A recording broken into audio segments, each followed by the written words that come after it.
पिछले श्लोकों में हमने देखा अर्जुन के अंदर एक तूफान उठ चुका था। शरीर कांप रहा था, गला सूख गया था और उनका मन भ्रम में था। उनके अंदर का योद्धा अपने ही जज्बात के बोझ तले दबने लगा था। और अब अर्जुन के मन में एक और गहरा संकट जन्म लेता है, एक सवाल जो हर इंसान अपनी जिंदगी के किसी न किसी मोड़ पर पूछता है। तो आइए देखते हैं चैप्टर 1 श्लोक 32, 33, 34 एंड 35।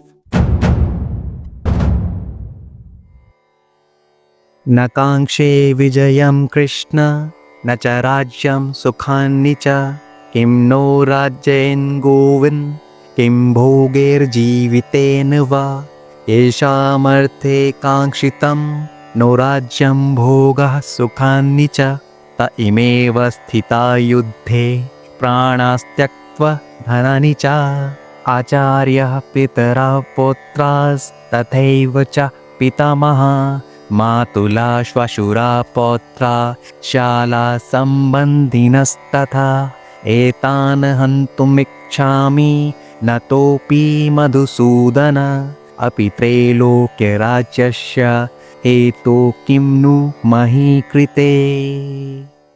अर्जुन कहते हैं, हे कृष्णा, मुझे ना जीत की इच्छा है, ना ही राज्य की, ना ही सुखों की। हे गोविंद, मुझे बताए जब अपने ही मर जाएंगे तो राज्य, भोग और जीवन का क्या अर्थ रहेगा। जिनके लिए हम राज्य, सुख और धन चाहते थे वो सब युद्ध के मैदान में खड़े हैं अपने ही प्राण और धन समर्पित करने के लिए। गुरु, पिता, पुत्र, पितामह, मामा, ससुर, पोते, ये सब मेरे अपने ही तो है कृष्णा। मैं इन्हें मारना नहीं चाहता, चाहे मुझे तीनों लोकों का राज्य ही क्यों ना मिल जाए। फिर इस धरती के राज्य की तो बात ही क्या है। देखो, यहाँ अर्जुन के अंदर एक और ट्रांसफॉर्मेशन होता है। अब उनका दुख सिर्फ डर तक सीमित नहीं बल्कि वैराग्य यानी डिटैचमेंट तक पहुंच गया। पहले उन्होंने कहा था कि मुझसे युद्ध नहीं होगा, अब वो कह रहे हैं कि मुझे जीत भी नहीं चाहिए।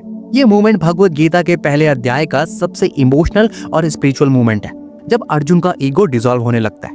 उन्हें लगता है कि राज्य का क्या मतलब जब मेरे अपने ही नहीं बचेंगे। पावर, कंफर्ट, सक्सेस, सबका मूल तो अपने लोगों का होना है ना। और अगर वो ही चले गए तो सब बेकार है।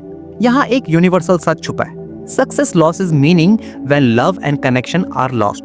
क्योंकि जीत तभी अच्छी लगती है जब तुम्हारे पास कोई हो जिसे तुम शेयर कर सको। समझ पा रहे हो ना। इस श्लोक का मॉडर्न कनेक्शन क्या है। सोचो तुम अपनी लाइफ में किसी बड़े गोल के लिए काम कर रहे हो, करियर, फेम, पैसा, नेम, व्हाटएवर। लेकिन कभी कभी एक फेज आता है जब तुम्हें लगता है कि मैं किसके लिए इतना भाग रहा हूँ। अर्जुन के जैसे हम भी अक्सर वही सवाल पूछते हैं, क्या फायदा इस जीत का अगर मेरे अपने ही मेरे साथ नहीं है। तुमने देखा होगा कि लोग जॉब में इतना बिजी हो जाते हैं कि अपनों के लिए वक्त ही नहीं बचता। किसी ने बहुत वेल्थ बनाई पर हेल्थ और फैमिली खो दी।